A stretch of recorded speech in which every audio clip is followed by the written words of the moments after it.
Person live without a belief? Is it possible to make decisions separately from our beliefs? Do beliefs influence our decision-making process? Can a legislator, a judge, or an executive make decisions separately from their beliefs? Can an individual face life without a belief? Beliefs, presuppositions, or faith are those perspectives we have of life that we trust. They influence everything we do, either consciously or unconsciously. For example, buying a car could be a challenge for many.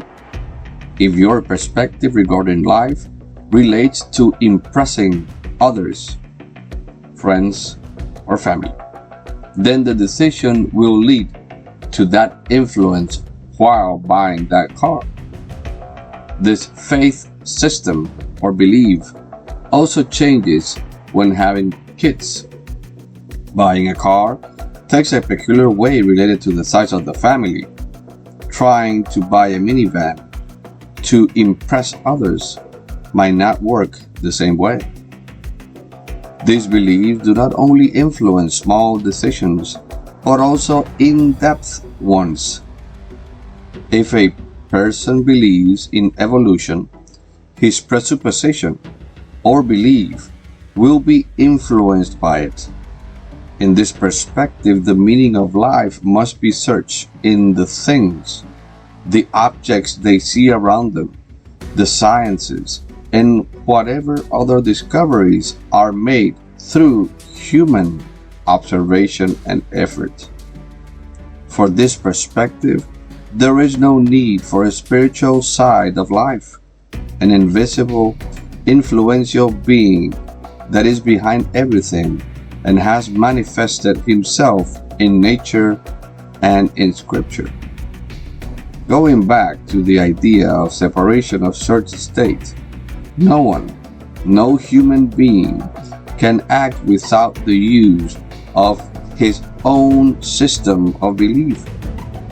There has never been a separation of church and state.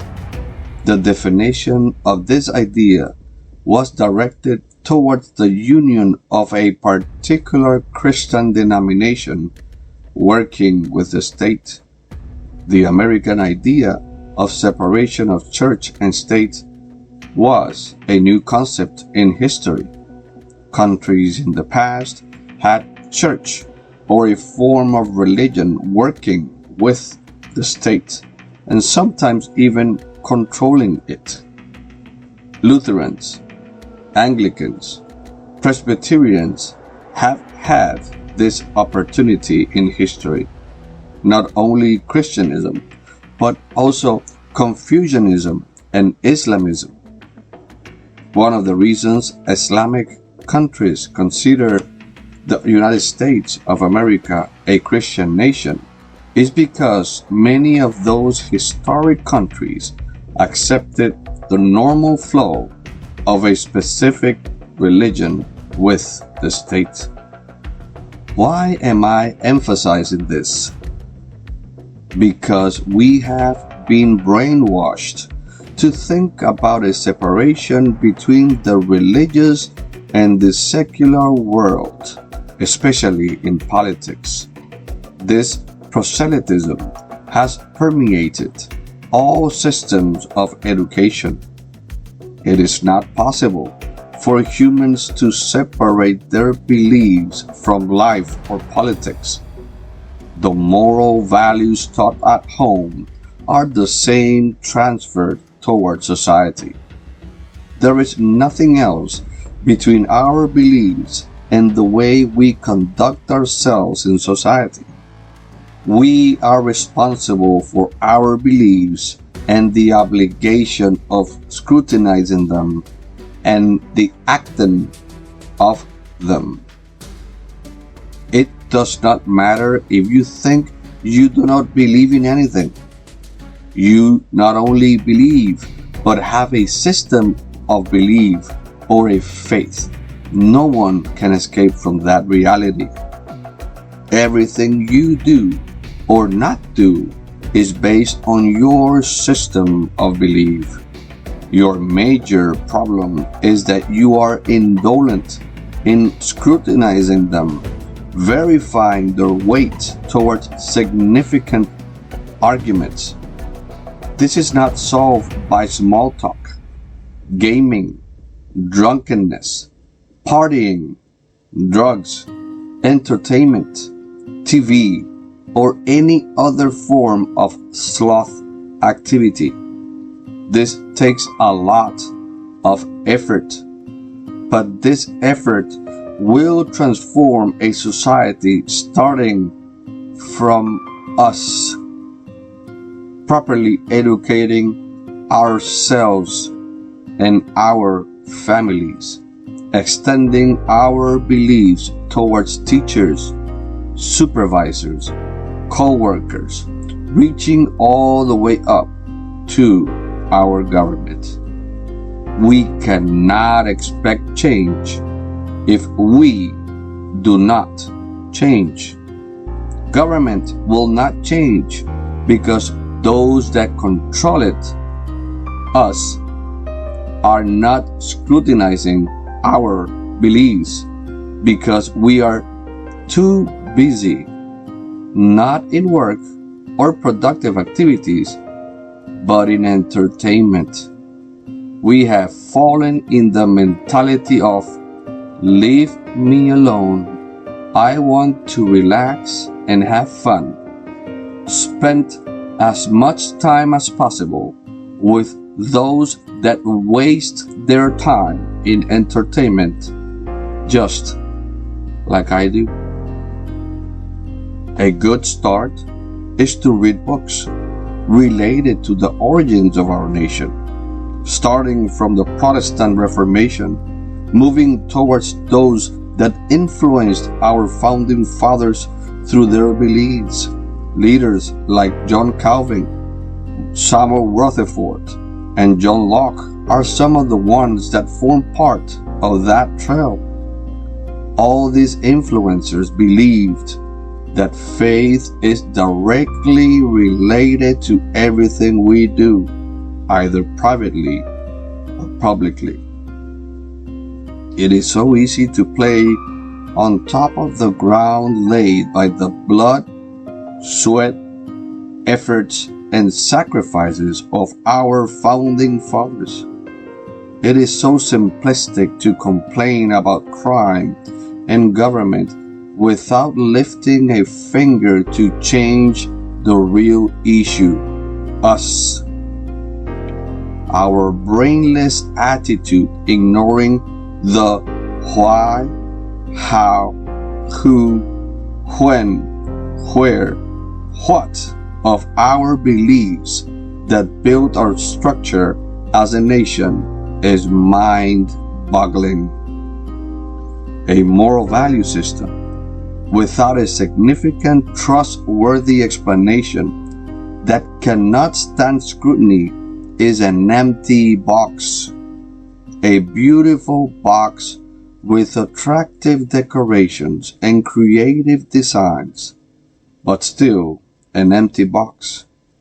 We cannot expect a strong government with a weak society. Our society is represented by our government. The way we develop laws and its consequences, the method we develop through an unbiased education, the moral values that we implement in our kids, accompanying them with discipline, the manner we manage our finances, all deserve scrutiny, time, and sacrifices. If we cannot govern our own house, how do we expect to manage a country? A strong society accepts the reality of human thought and creativity. Religion, philosophy, art, science, and math are not enemies fighting each other because none enters the other's realm and forces it to say what they want. A trustworthy society accepts the weight of historical evidence and acts on it, expecting the outcome. This society has an unmovable foundation, a foundation that can be explained by postulates with true, trustworthy, verifiable reference points. But unfortunately, that is not our society at this moment. Church and state is the obvious extent of the Judeo-Christian faith. This faith came forth from the Protestant Reformation, started by Martin Luther and later followed by John Calvin. Samuel Rutherford adopted it for his view of government, and John Locke gave it his own view. Yes, there is a separation of church and state, not because they are enemies, but because the Judeo-Christian faith is not forced and understands that society impacts the government. A weak Judeo-Christian concept of life can and will influence society, and the result will be seen in government. Our government is a manifestation of who we are. It is a direct result of our ideas, philosophies, and perspectives. When we complain against our government, we are complaining against ourselves. It is similar to being malnourished, looking at our reflection in a mirror and blaming the reflection in the mirror for its sad appearance. But there is a denomination in our midst that has become part of our system of government. That religion is called secular humanism. At this moment, I will leave that definition and investigation on secular humanism to you. We are raised on the worldview of our parents and communal stories that our society uses to make sense of life. Unless we challenge our beliefs through careful study of historical and philosophical facts, we will live with the same beliefs as our parents without questioning them. Since relative truth does not exist but only in the ignorant mind, you must search for a reasonable, verifiable, trustworthy, comprehensible conclusion, or you can choose to continue living with a happily inconsistent, patchworked, fragmented, fractured, and somewhat incoherent belief of life.